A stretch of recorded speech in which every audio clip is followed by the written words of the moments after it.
Vamos, então, dar início ao segundo dia do nosso curso de licitação, né, de administração, princípios constitucionais da administração pública, com enfoque na licitação, né, que o Dr. Romeu vai nos ministrar mais uma vez.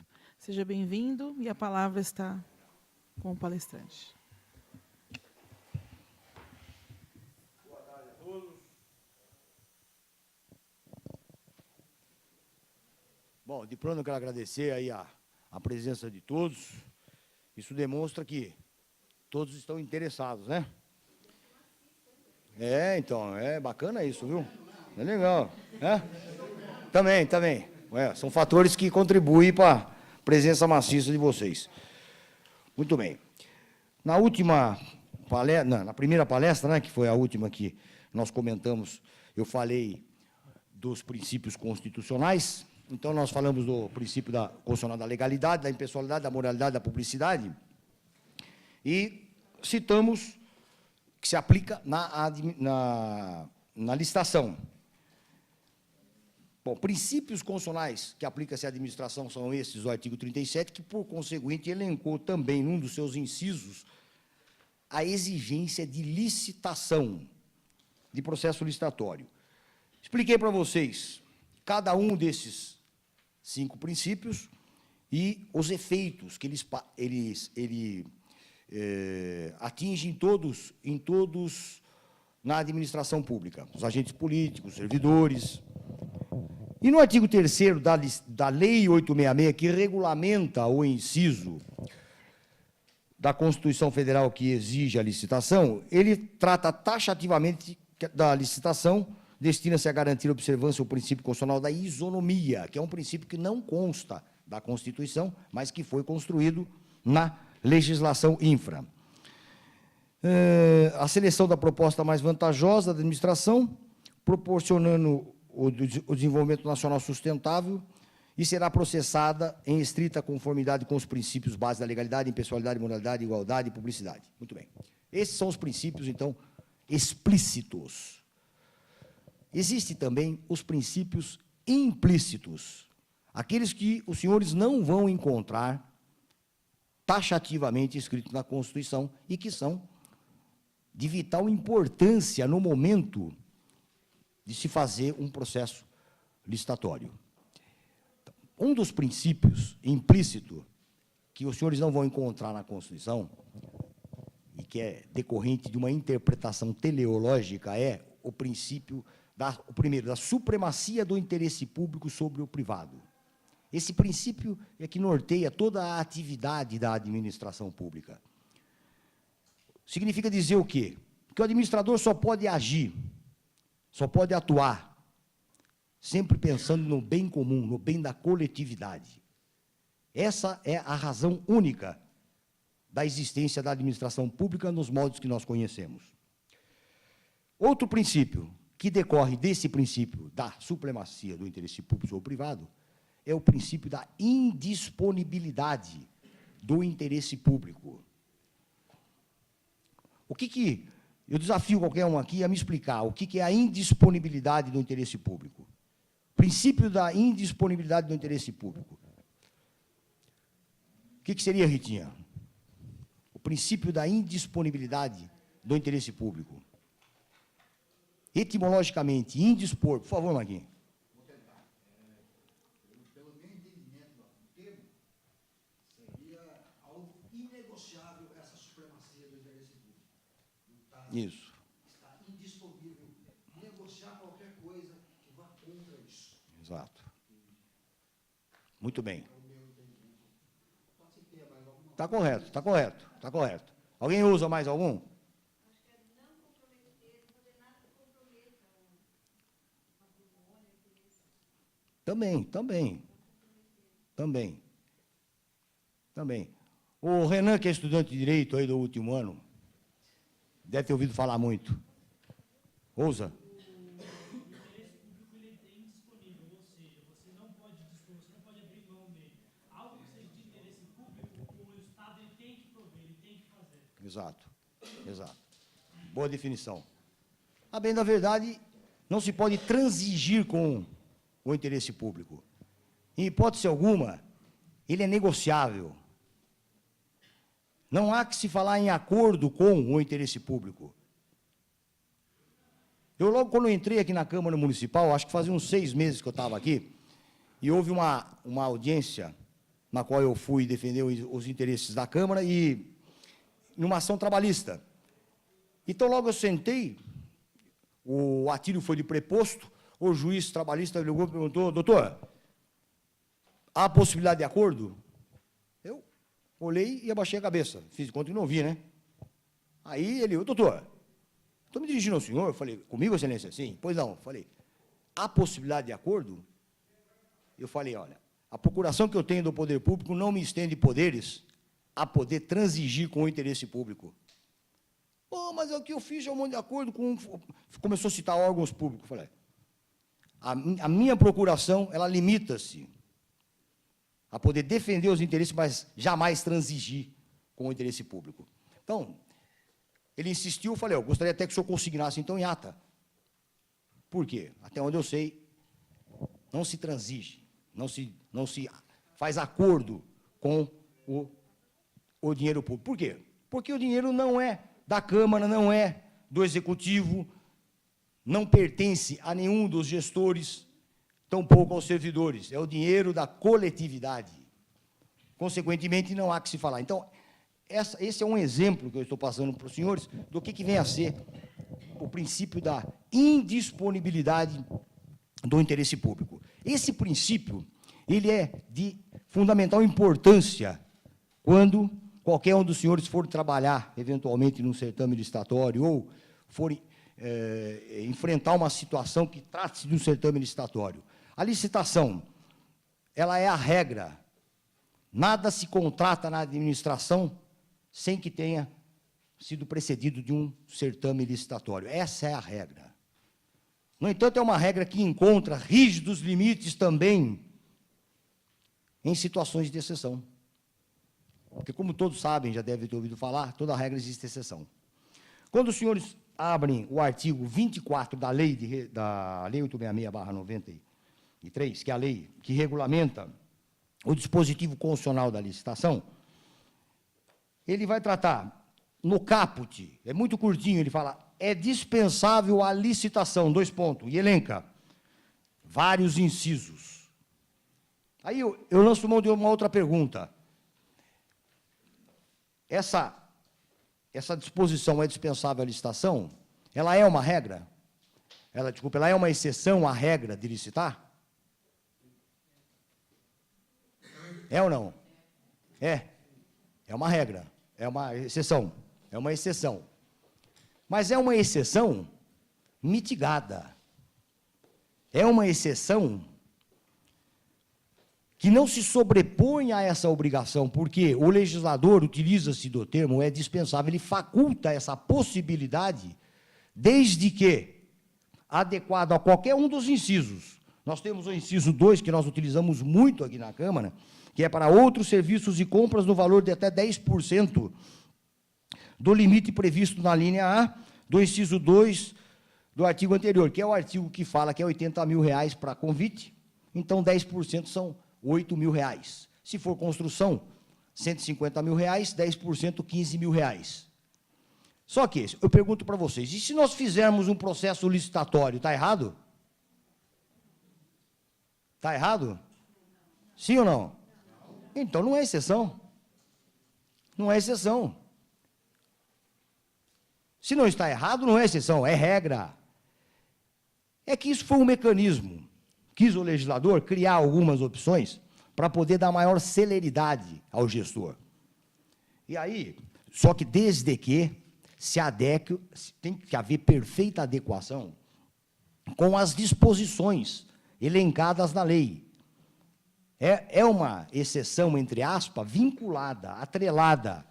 Aí nós temos vários exemplos aqui, uma já citei até para os senhores, que é no caso de emergência, que se permite contratar de forma direta, só que o contrato não pode ter uma vigência superior a 180 dias, que é para socorrer aquela emergência, para acudir àquela situação decorrente de motivo de força maior ou ou um caso superveniente, mas tem que também demonstrar cabalmente esse motivo de força maior, que foi o exemplo que eu citei para os senhores da ponte que liga a um determinado bairro, que ela cai, fica ilhado, não dá para licitar, porque senão não resolve o problema de uma forma rápida e eficiente. Então, eu não vou falar de todos os incisos, porque cada inciso ele permite múltiplas interpretações. Então, existe, por exemplo, o inciso 8. Ele vai falar, é dispensável a licitação para aquisição por pessoa jurídica de direito público interno de bens produzidos ou serviços prestados por órgão ou entidade que integra a administração pública e que tenha sido criado para esse fim específico em data anterior ao advento desta lei. Então, vejam bem. Se a Câmara Municipal, ou a Prefeitura Municipal, ou qualquer órgão público, ou qualquer sociedade de economia mista, ou qualquer paraestatal pretender adquirir qualquer serviço, e eu digo serviço porque normalmente é o que ocorre, de uma empresa que seja uma pessoa jurídica de direito público interno, como, por exemplo, vou dar um exemplo para os senhores, uma autarquia, por exemplo, quer contratar os serviços da USP. Vamos contratar os serviços da USP. A USP é uma autarquia estadual, não é isso?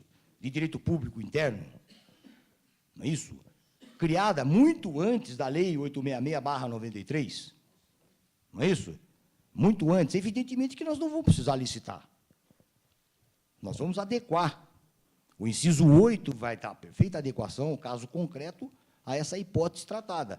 E, evidentemente, que estaria, então, dispensado. Aqui, a Câmara, eu já me valei disso aqui, quando foi por ocasião do concurso último que nós realizamos, que veio o Renato, o Juliano, alguns outros mais que estão aqui, que eu não me recordo, mas acho que o Gabriel.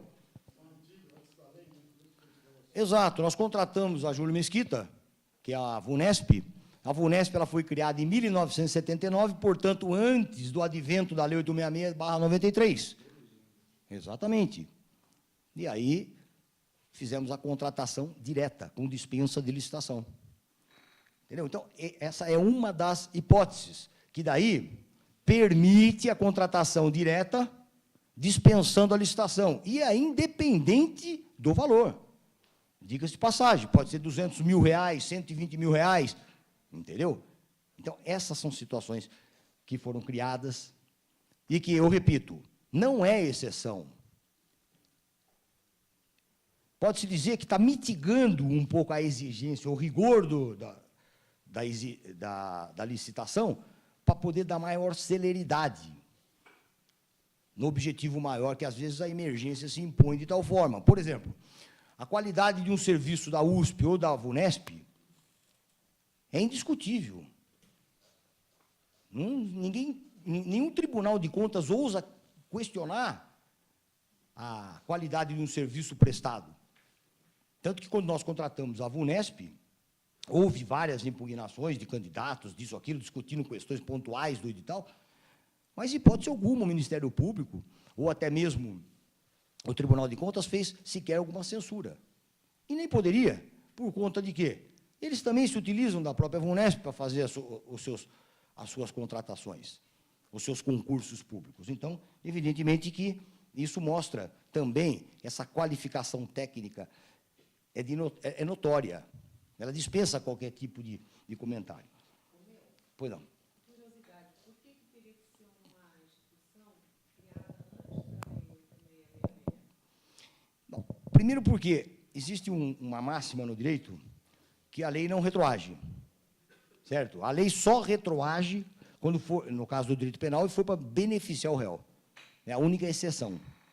Então, se esse ente público ele foi instituído antes do advento da lei, e se você, hoje, após o advento da lei, no caso a 866, que veio depois, 14 anos, como o Marquinhos bem falou, no caso da VUNESP, após a criação dela, você está impondo uma limitação que, ao longo desses 14 anos, ela não se submeteu. Ela faz parte da própria administração pública direta. Veja você, só a título de exemplo, Quando há uma negociação entre dois entes públicos, imagine, por exemplo, quando você vai se fazer uma doação ou se vai fazer qualquer tipo de... vamos falar numa cessão ou numa doação, dispensa o certame licitatório. Por quê? Os dois entes públicos buscam o mesmo fim, que é o interesse público.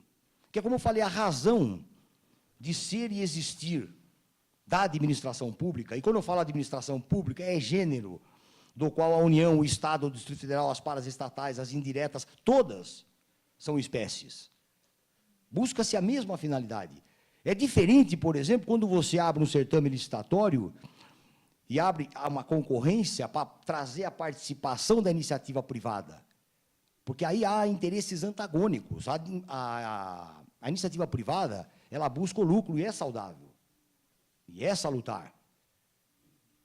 Quem estuda direito aqui sabe, na área do direito civil, do direito comercial, tem que se buscar o lucro. Agora, o problema só é o seguinte, só um minutinho, presidente.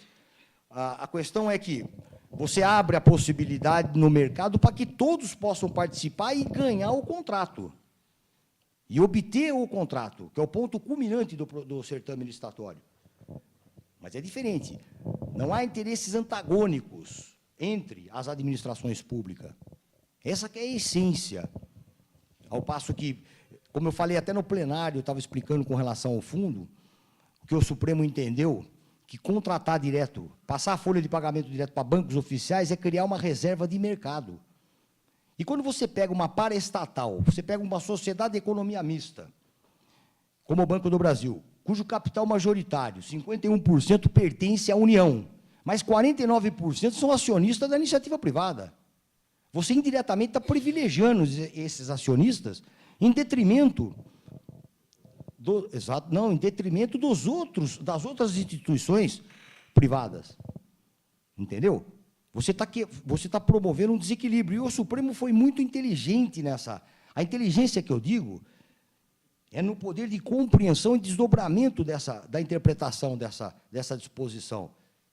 E, por outro lado, abriu-se a possibilidade do poder público lançar a mão de uma concorrência para todas as instituições financeiras, que, lembre-se, todas elas são subordinadas ao Banco Central do Brasil, que também é uma outra autarquia, tá? Que exerce uma fiscalização e controle absoluto. Uma casa de câmbio, ela tem que ter o alvará do Banco Central, tem que ter autorização do Banco Central. É uma instituição financeira também. Aquela os factoring da vida. A Davos, é um exemplo. Assim como diversas outras mais que existem. Então, o Banco Central... Então, por que essa diferenciação só para o banco oficial? Entendeu? Então, chegou-se nessa conclusão. Pois não, presidente?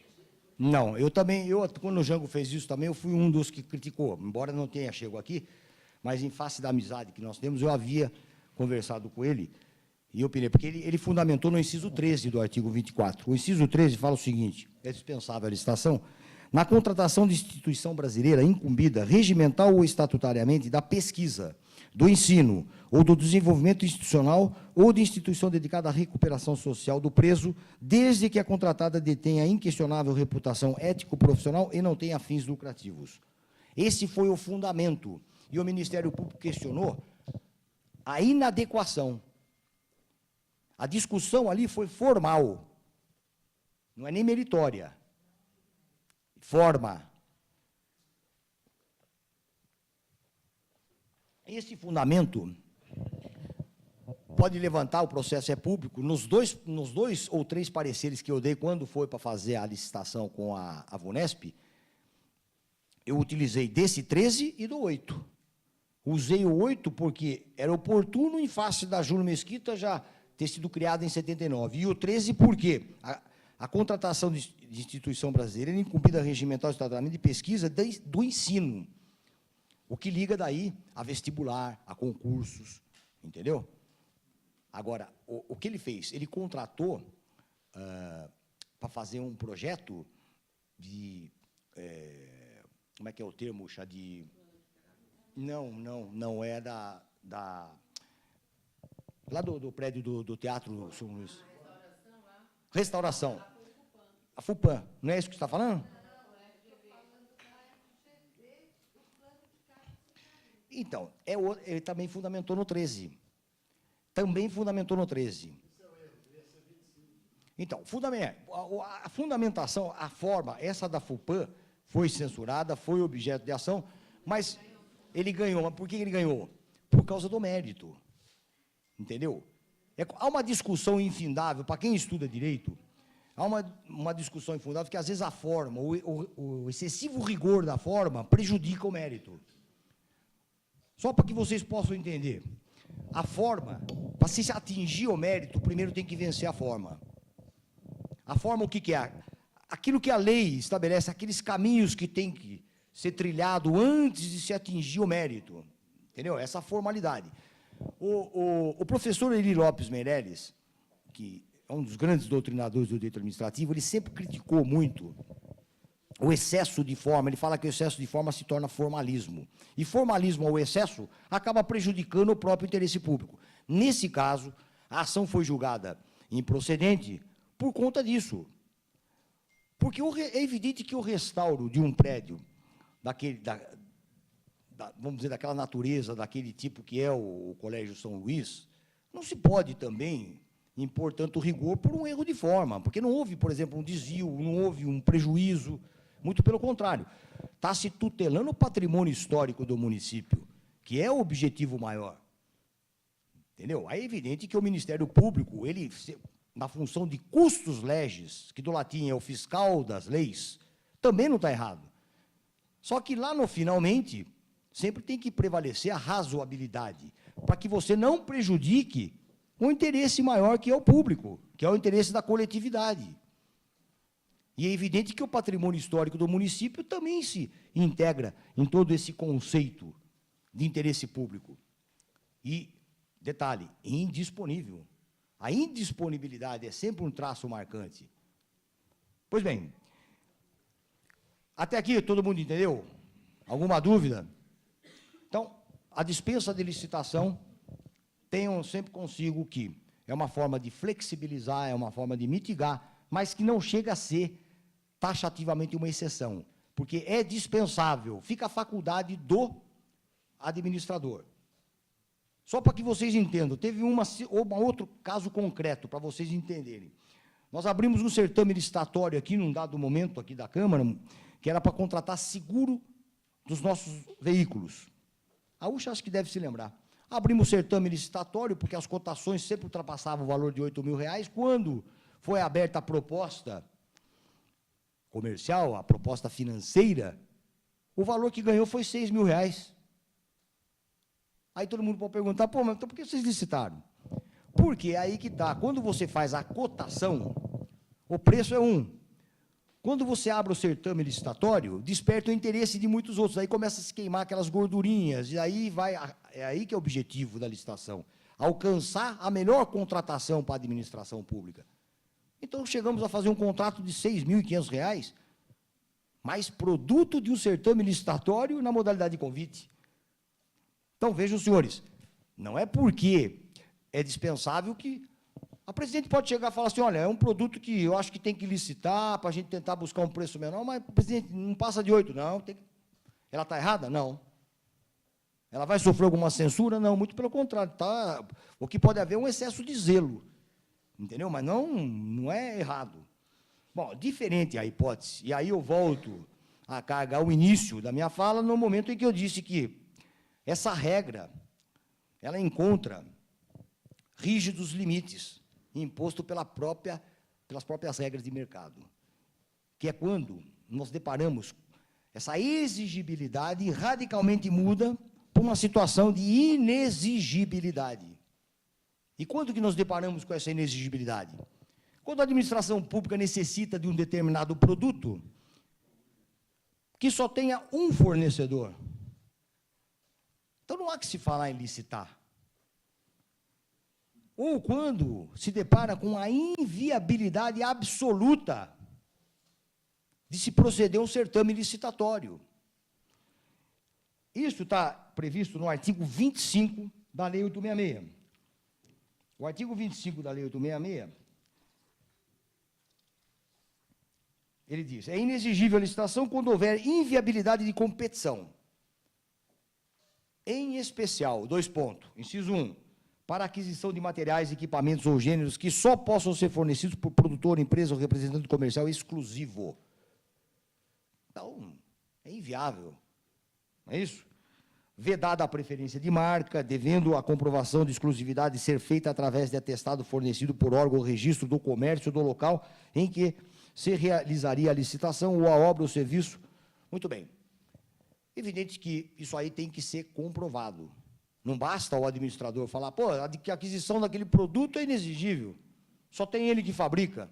Beleza, autorizo, compra. Não. No processo, autua-se a requisição, faz-se a pesquisa. Quando detecta que não há mesmo outro fornecedor, a administração entra em contato e fala, você é exclusivo? Sou, então eu quero um atestado de um órgão da categoria que possa, que também é um terceiro, não é ele que vai atestar, não é a empresa.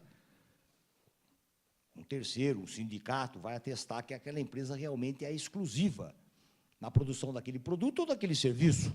E, consequentemente, nós fazemos um termo de inexigibilidade de licitação, a presidente tem que publicar para poder produzir os legais e jurídicos efeitos.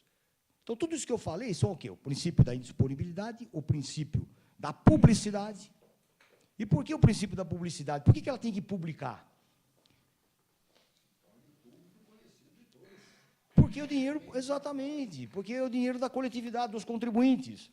Notem uma coisa, o princípio da publicidade, até 2011, ele sempre foi muito rígido, sempre o tribunal exigiu muito, o Ministério Público, em especial, mas ele acabou sendo intensificado sobremaneira com o advento da Lei 12.527, de 2011, que entrou em vigor em 2012, que é a Lei de Acesso à Informação. Essa lei pune o administrador por improbidade administrativa quando não veicular, não deixar... Isso são informações que nós chamamos de proativas, informações que, se não estiverem disponibilizadas nos meios eletrônicos, independente da requisição de qualquer interessado, o administrador pode ser punido com improbidade administrativa. Ou seja, não há necessidade de qualquer um chegar e falar, escuta, eu quero saber quanto que a presidente gastou para contratar qualquer serviço. Tem que estar disponível. Qualquer um dos senhores pode entrar no site oficial da Câmara Municipal, acessa aquele ícone transparência, vai abrir várias opções, e lá tem que estar. Se não tiver, vai se instaurar um inquérito e, posteriormente, uma ação civil pública com condenação certa. Porque são informações proativas. Percebam que essa Lei 12.527, e ela vem sendo cobrada rigorosamente, não só pelas Cortes de Contas, mas também pelo Ministério Público. Por quê? Porque é a transparência ao máximo. Informações proativas, lembre-se dessa palavra. E ainda tem as informações que, quando é de interesse particular da pessoa, ela requer, a Câmara tem, salvo engano, 10 dias, né, Marcelo? 10 dias? 10 dias para poder fornecer. Muito bem. Então, princípio da publicidade, publica-se. Publica-se o quê? É que nem uma homologação que é feita as razões da inexigibilidade. Isso vai para o Diário Oficial, vai para o site da Câmara e fica à disposição. Isso é condição de existência e validade. Se isso não tiver no processo, dá nulidade. Perfeito? Muito bem. Provado que é inexigível, o certame celebra seu contrato, que o contrato também é um requisito obrigatório, exceto para aquisições de valores inferiores a R$ 4.000. Passou disso, tem que se formalizar o contrato. 2, para a contratação de serviços técnicos, enumerados no artigo 13 dessa lei, de natureza singular, com profissionais ou empresas de notória especialização, vedada a inexigibilidade para serviços de publicidade ou divulgação. Muito bem. Para publicidade e divulgação tem uma lei específica, que trata do certame licitatório para publicidade. Mas, e para a contratação de serviços técnicos de natureza singular? Alguém poderia me dar um exemplo? É inexigível a licitação.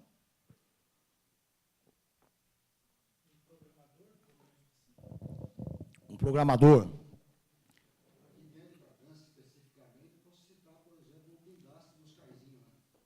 É a única empresa aqui em Bragança, pelo visto, que faz. Então, aí é a única empresa. A questão aqui é, note bem, para a contratação de serviços técnicos de natureza singular. Por exemplo, advocacia, advogado. Isso é uma baita discussão que recentemente pacificou agora no Supremo. Mas, advogado pode ser contratado com inexigibilidade de licitação? Pode ou não? Se ele tiver uma especialização que só ele tem. Exatamente, exatamente. Até porque, por que tem que ser notória especialização? Porque senão eu não precisava ter feito concurso, o Renato não precisava ter feito concurso. Bastou ser advogado, opa, não, não, exatamente. Porque o serviço que a administração busca quando ela faz um concurso para advogado é o trivial, entendeu? E o concurso vai dimensionar exatamente aquela competência, aquela capacidade, se tem ou não a capacidade, se conhece o mínimo necessário para poder exercer as ações na defesa do interesse do poder público, o qual está protagonizando o concurso. Aqui, esse caso, eu estou citando o exemplo da advocacia, exatamente porque é uma polêmica que se instaurou ao longo de muito tempo, mas o que se pacificou é a contratação daquele advogado de notória especialização, como a Ucha, a presidente Beth e o Paulo citaram. Vou dar um exemplo, professor José Afonso da Silva, Papa do Direito Constitucional, deve estar hoje com uns 95 anos. O homem é o Papa, não tem, sabe, eu me filio na corrente dele, na doutrina dele. Então, você vai fazer o quê? Você vai exigir um concurso para contratar o professor José Afonso da Silva? Evidente que não. É óbvio que não. Por quê? A especialização, a notória especialização que ele coleciona ao longo de toda a sua carreira, evidentemente que se sobrepõe a essa exigência, entendeu? Nós não vamos conseguir buscar nunca, a presidente, vamos supor, na escola do parlamento, ela fala, Érica, eu quero que você entre em contato com a assessoria do professor José Afonso da Silva, para que ele possa dar uma palestra. A Érica vai ligar, falar, presidente, ele quer R$500 mil. Meu, não tem o que fazer, vai passar pelo jurídico o processo. Se tiver recurso, nós vamos dar favorável, com base em inúmeros argumentos, em jurisprudência de sobra que tem, porque pode sim contratar. Ele vai brindar todos, é capaz dessa Câmara ser pequena para poder vir todo mundo, vai atrair faculdades até da redondeza, só para ouvir o professor José Afonso da Silva. É evidente que a notória especialização é isso, aquilo que dispensa qualquer tipo de comentário, entende? Que deixa todo mundo de queixo caído naquela determinada área. A mesma coisa ocorre, por exemplo, a presidente quer fazer uma obra de arte aqui de um determinado pintor, como é que vai licitar? Então, tem que ser aquele camarada, aquele determinado, entendeu? Aquele profissional. Essa é a singularidade. É a singularidade que é o traço característico que inviabiliza, de forma absoluta, a execução de um processo licitatório, de um certame licitatório. Muito bem. Depois tem a consideração de notória especialização. O parágrafo primeiro ainda fala, considera-se de notória especialização o profissional ou empresa cujo conceito no campo de sua especialidade decorrente do desempenho anterior, estudos, experiências, publicações, organizações, aparelhamento, equipe técnica e outros requisitos relacionados com sua atividade, permita inferir, concluir que o seu trabalho é essencial e indiscutível mais adequado à plena satisfação do objeto do contrato. É o Niemeyer, exatamente. É um arquiteto de uma reputação inquestionável. Oi? Internacional. Entendeu? Então, são profissionais que, embora você fale, pô, tem um monte de arquiteto, tem, mas o Niemeyer é um só. Não é isso? Não é? Aí não dá para você licitar. Se você quer uma obra do Niemeyer, você vai ter que esquecer do processo licitatório e ir lá buscar. Pois não.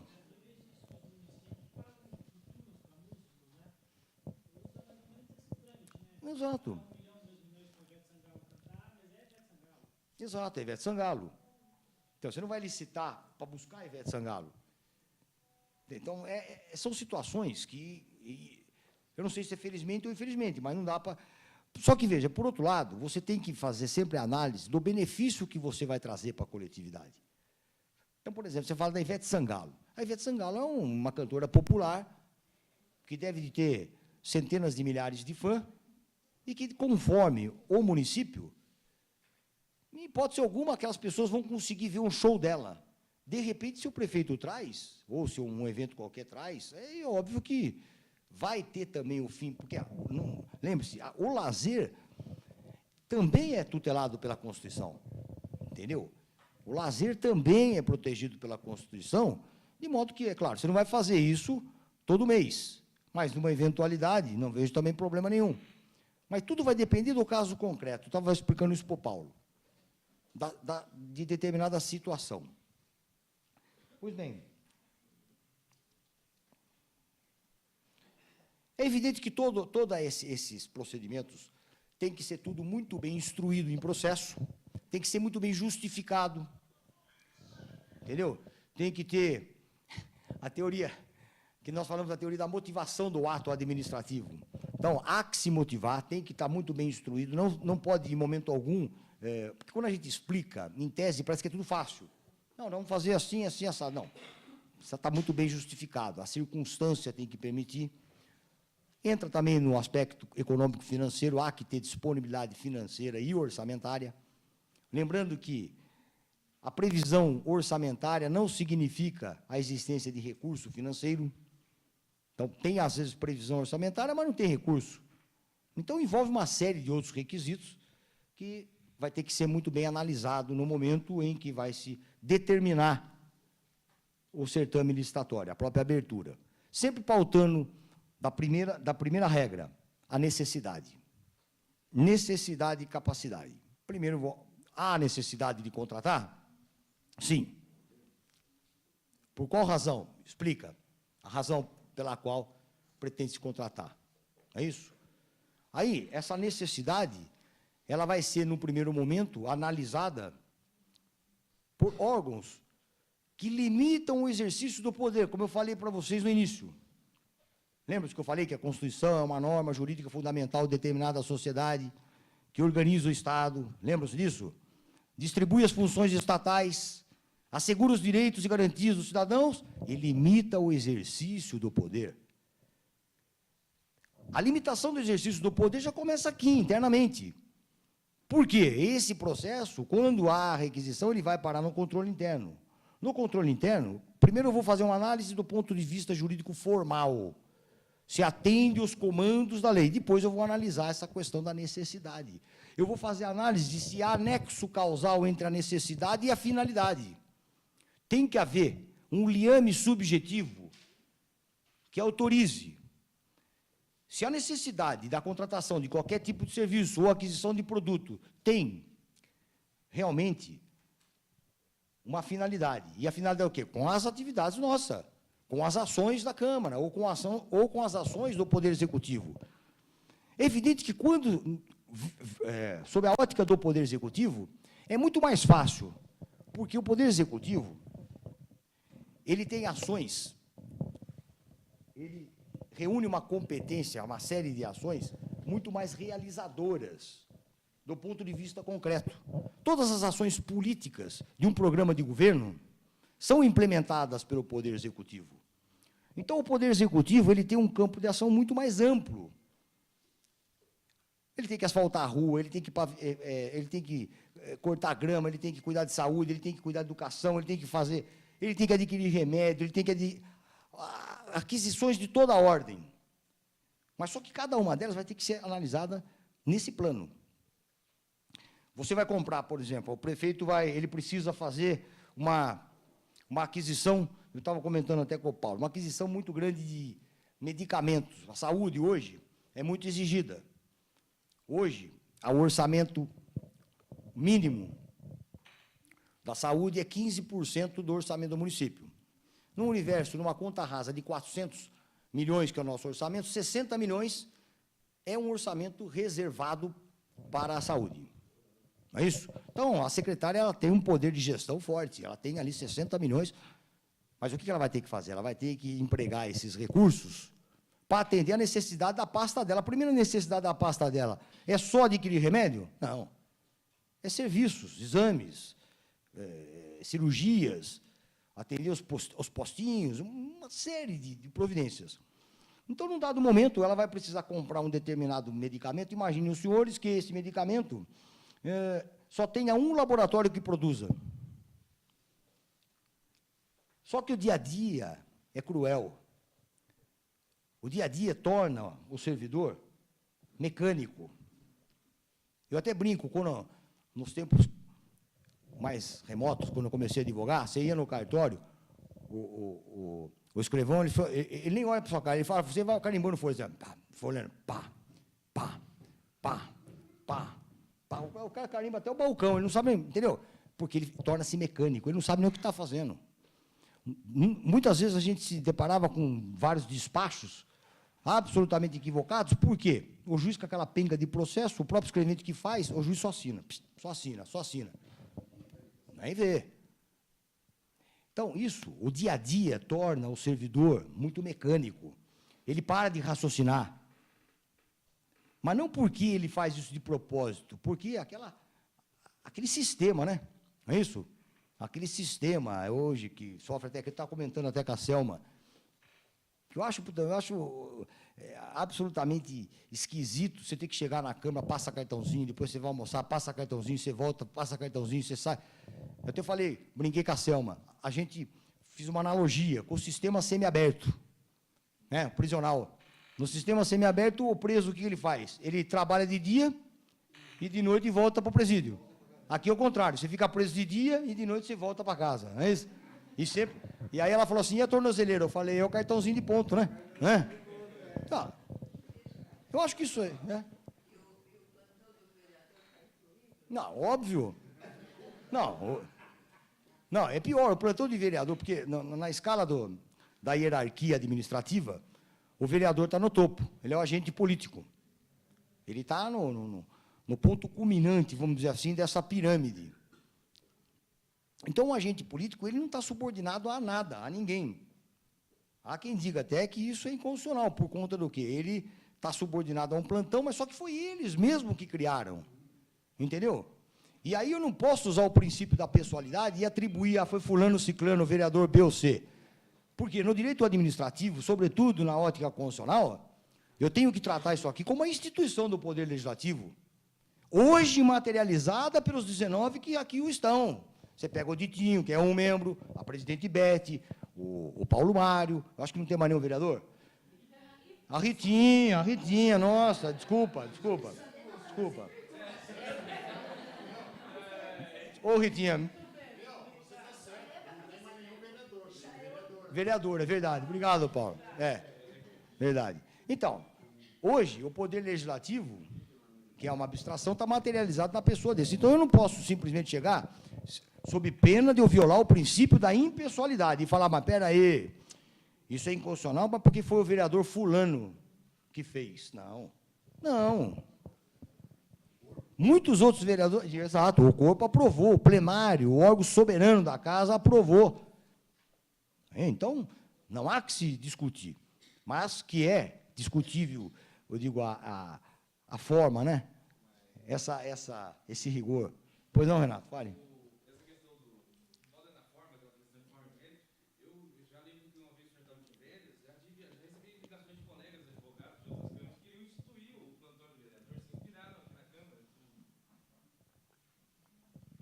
Verdade. Várias câmaras já vieram buscar cópias aqui e usando o modelo. Por aí você vê. Então, a censura, ela, do ponto de vista formal, embora aparentemente haja uma inconstitucionalidade por conta de uma imposição de subordinação ao agente político, eles próprios que assim desejaram. Entende? Muito bem. Eu estou aberto para a pergunta, que nós já estamos encerrando. Pois não. Esclarecer que eu falei do professor de vereador, não que eu seja contra, mas eu acho que esse plantão ele foi criado numa época em que era necessário. Que hoje, através da proximidade que a gente tem com o eleitor, através do Facebook, do WhatsApp, eu acho ele completamente superado.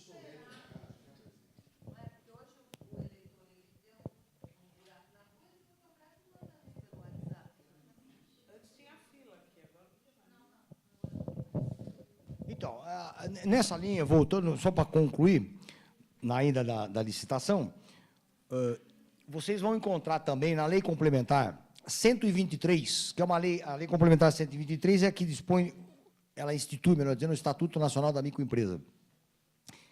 Por incrível que pareça, essa lei, ela criou uma forma privilegiada no artigo 42 para garantir a participação da microempresa, sob o pretexto de incluir, sob o pretexto de uma inclusão da microempresa no mercado. Eu acho absolutamente necessário, porque, mas, aliás, eu sou um crítico ferrenho a essa norma, porque, na minha visão, ela viola o princípio da isonomia, ela viola o princípio da igualdade, o princípio da impessoalidade, porque ela assegura aqui, ela fala, o artigo 43, as microempresas, as empresas de pequeno porte, por ocasião da participação no certame licitatório, deverão apresentar toda a documentação exigida para efeito de comprovação de regularidade fiscal e trabalhista, mesmo que esta apresente alguma restrição.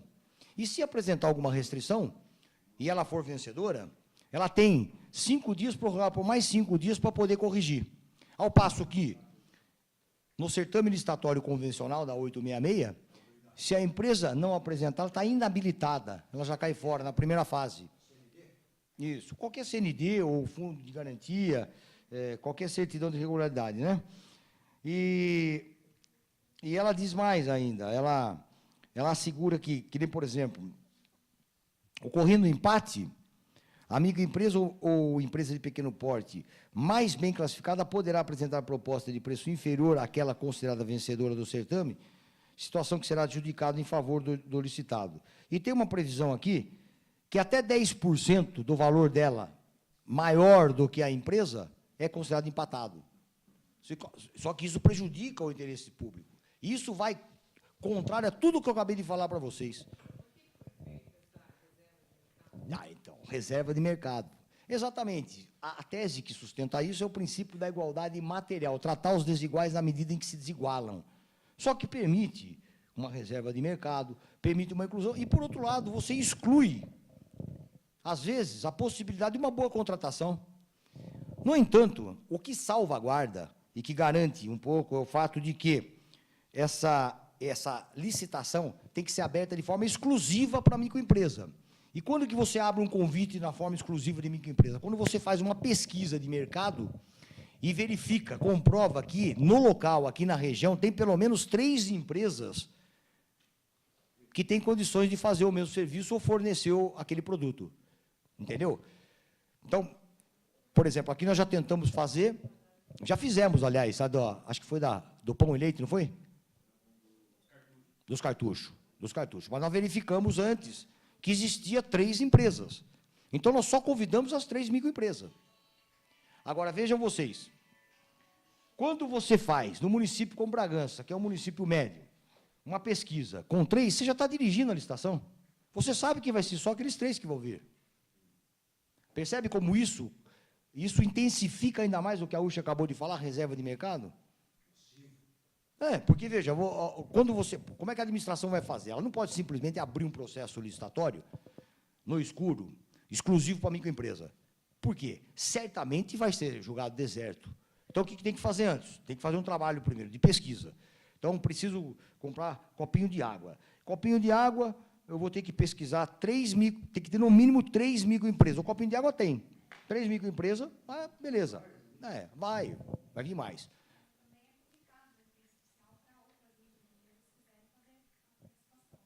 Não entendi, como é que é?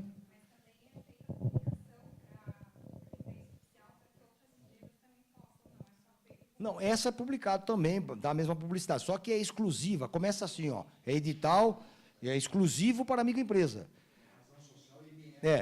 Essa palavra exclusiva para a microempresa já afasta qualquer outra empresa. Não, micro e pequenas empresas, só essas que vão participar. Mas só que tem que ter no local onde vai abrir o certame, no mínimo 3.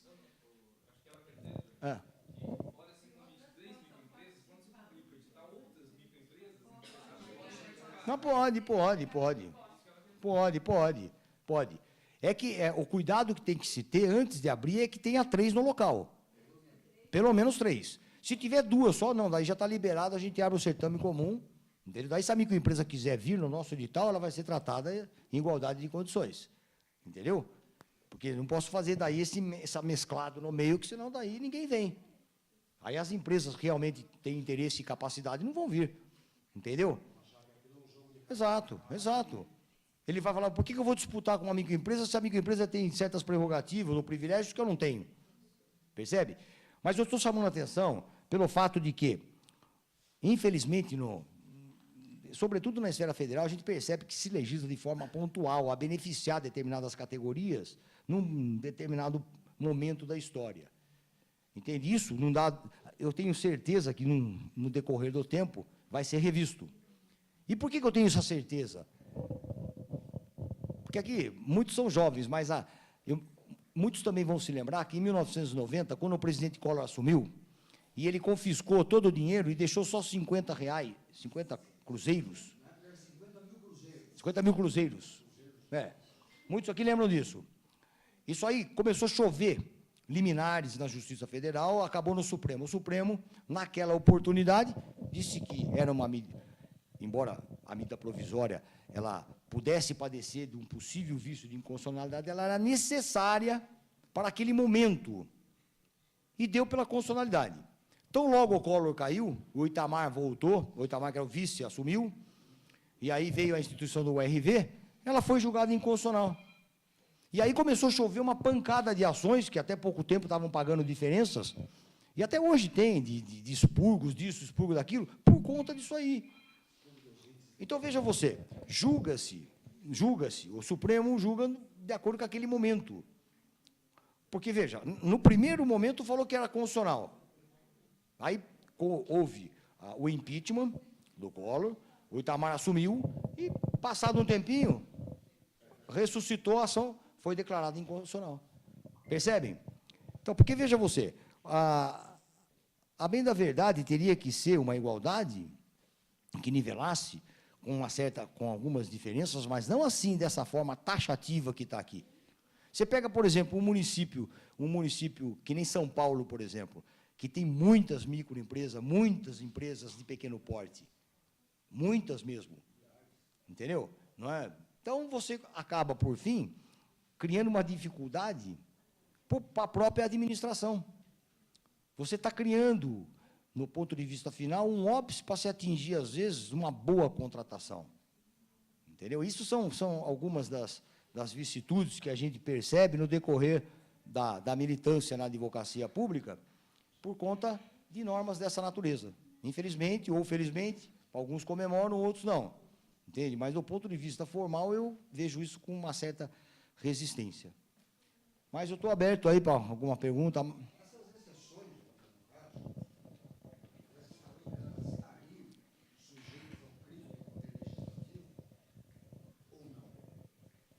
Essas exceções são criadas no Poder Legislativo, né? Essa lei complementar, ela é um produto do Legislativo que criou essa... Veja você, a Lei Complementar 123, para começo de conversa, a Lei Complementar, na hierarquia das normas, está acima da lei ordinária. A Lei 866/93 é uma lei específica que regulamenta o inciso do artigo 37 da Constituição, mas é ordinária. Tá? Acima dela é a lei complementar. E a lei complementar 123, se você ver a ementa dela, ela institui o Estatuto da Microempresa. Então, o tema dela é instituir o Estatuto da Micro e Pequena Empresa no Brasil. Tá? É uma lei federal de eficácia nacional. Muito bem. No artigo 42, ela criou um capítulo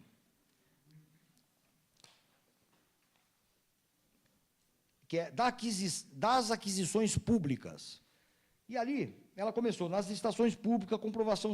Aí ela começou a tratar, ela criou ali, ela instituiu ali uma benesse para a microempresa. Ela criou, como a Ucha falou, uma reserva de mercado para garantir. Mas só que não poderia ser tratado aqui. Por que não se alterou, então, a Lei 866? Não seria mais correto? Qual que é a lei especial que regula a licitação? Que regulamenta o inciso da Constituição? A 866. A Lei 866, ela é taxativa, olha o que ela fala aqui, ó. Regulamenta o artigo 37, inciso 21 da Constituição Federal, institui normas para licitações e contratos da administração pública. Muito bem. A lei especial. Aí você vai falar, lei especial derroga geral? Não, porque essa aqui é hierarquicamente superior. Se fosse da mesma hierarquia, poder você ia, né? Mas como ela é hierarquicamente superior, a lei complementar 1, 2, 3...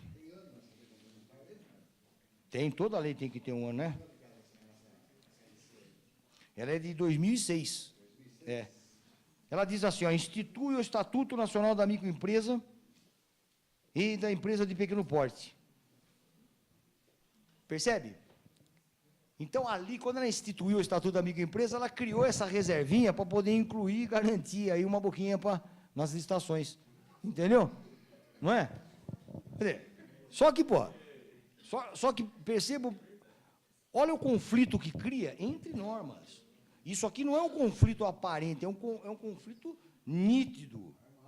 Entendeu? Nítido. Só que fez no bojo de uma lei complementar, que tem um quórum diferenciado, o projeto da lei complementar tem um quórum diferenciado no Supremo, que, salvo engano, o artigo 69, ele estabelece que é a maioria absoluta dos membros da Casa, não é isso? Ao passo que a lei ordinária é a maioria simples dos presentes. Há uma diferença gritante. O Congresso, a Câmara, hoje, tem 513. Não, maioria absoluta. A figura do 2/3 na Constituição é só por impeachment. Aqui tem a maioria 2/3 qualificada. Lá, a maioria... Lá, hoje, a Câmara tem 513 deputados. Só que você nunca consegue reunir todos. Muito difícil. Mas a maioria absoluta seria a divisão de 513 por 2, o primeiro número inteiro após essa divisão. Não é mais um. É uma forma até equivocada. Porque 513, se você dividir por 2, você vai chegar no número ímpar, vai dar uma dízima. Aí você arredonda para o primeiro número inteiro. Não é isso? Então, a maioria absoluta dos membros da Câmara dos Deputados, para você aprovar. Então, 513 dividido por 2, quanto que dá, Ilcho?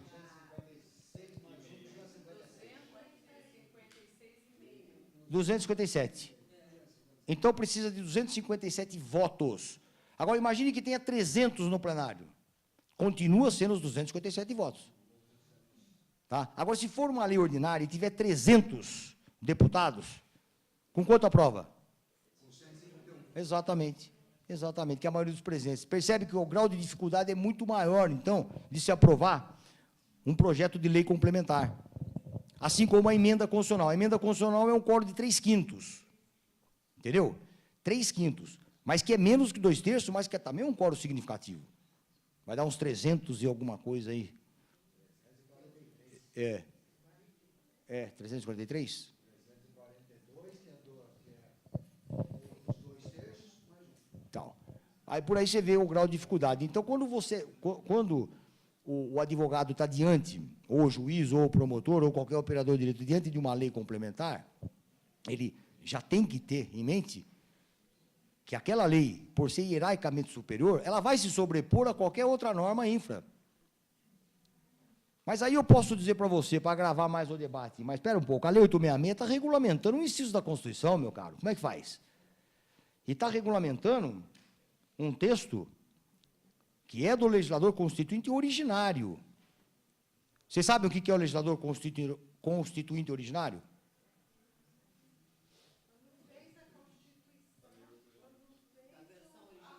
Isso. É a versão que foi promulgada em 5 de outubro de 1988, pelos deputados que foram componentes da Assembleia Nacional Constituinte. Essa redação é originária, não é isso, Renato? Pode ver que é originária, esse inciso. E o derivado? Exato. O legislador constituinte derivado são esses que estão hoje atuando, que, por sinal, hoje passou também, em primeiro turno, no Senado, mais uma PEC, foi aprovada. Assim como na última eu falei para vocês que foi aprovada em segundo turno, aquela que incluiu como imprescritível o crime de estupro, entendeu? Mas percebam, esse é o legislador constituinte derivado. Então, eu posso defender o seguinte, que, como a Lei 866 está regulamentando uma redação do legislador constituinte originário, ela tem muita força. Porque a eficácia do artigo 37, inciso 21, que exige o processo licitatório, ela não tem eficácia plena. E por que ela não tem eficácia plena? Porque o legislador constituinte originário outorgou, no comando do inciso 21, ele outorgou esse comando para que se regulamentasse por lei. Percebe? Então, tudo bem que aí é evidente que um juiz mais legalista ele vai falar, não, doutor, mas nós estamos aqui com uma lei complementar, tudo mais, o grau de dificuldade para se aprovar é muito maior, entendeu? E são os representantes do povo que assim o fizeram, e aí a discussão não tem fim. É um debate que não tem fim. Mas é aí que eu digo, né? Deveria de ter um pouco mais de cautela, entendeu? No momento de elaborar um texto desse, no momento de se ter uma ideia dessa. Tudo bem, quer incluir, mas mexa na Lei 866. Vai no diploma próprio. E não cria-se um paralelo. Entendeu? Vamos mexer na Lei 866, vamos criar um capítulo, vamos fazer uma inserção naquela própria lei, porque daí você vai tratar de uma matéria exclusivamente num único diploma. Você percebe? Então, veja só.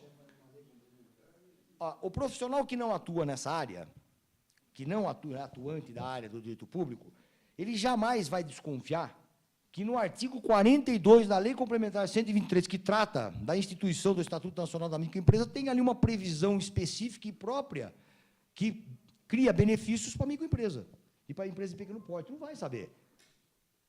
Então, percebe que é uma forma de se legislar que a impressão que dá é que é para criar dificuldade, não a facilidade. Entendeu? Talvez tenha propósito ou não, já não sei, mas que cria dificuldade, isso eu sei.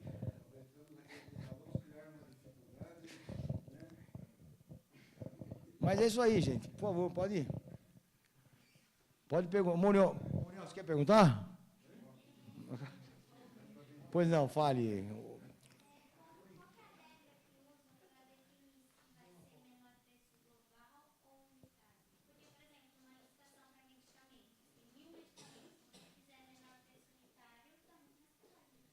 Daí você faz por itens. Você faz menor preço por itens. Na licitação, você define que o julgamento vai ser pelo menor preço por itens, e não global. O global você só pode fazer quando você tem uma unidade, uma identidade de produtos. Se você for comprar só cibalena, então você menor preço global. Agora você vai comprar cibalena, você vai comprar Rivotril, você vai comprar... Aí você vai fazer menor preço por itens. Aí o que pode acontecer? Numa mesma licitação, pode ter 5 contratos. Aqui já aconteceu isso. Nós já fizemos certames licitatórios com menor preço por itens. E houve 4 ou 5 vencedores. Aí nós fizemos, do mesmo certame, 5 contratos. Percebe? Então, a possibilidade de dirimir é dessa forma. O global é quando você tem uma identidade, uma unidade. Fale, Luciene. Mas como nada? A Luciene é responsável por compras, ela deve... Bom, gente, eu estou...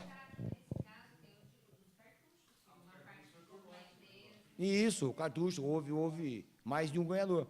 Então, isso eu acho que é uma forma perfeita de você atender a todos esses princípios, em especial o princípio da isonomia.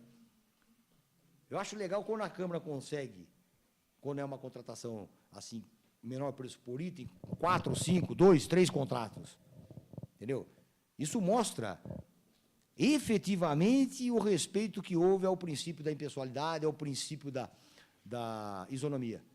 É muito interessante quando acontece isso. Embora um pouco mais trabalhoso, mas é interessante porque fica cabalmente comprovado a observância a esses requisitos.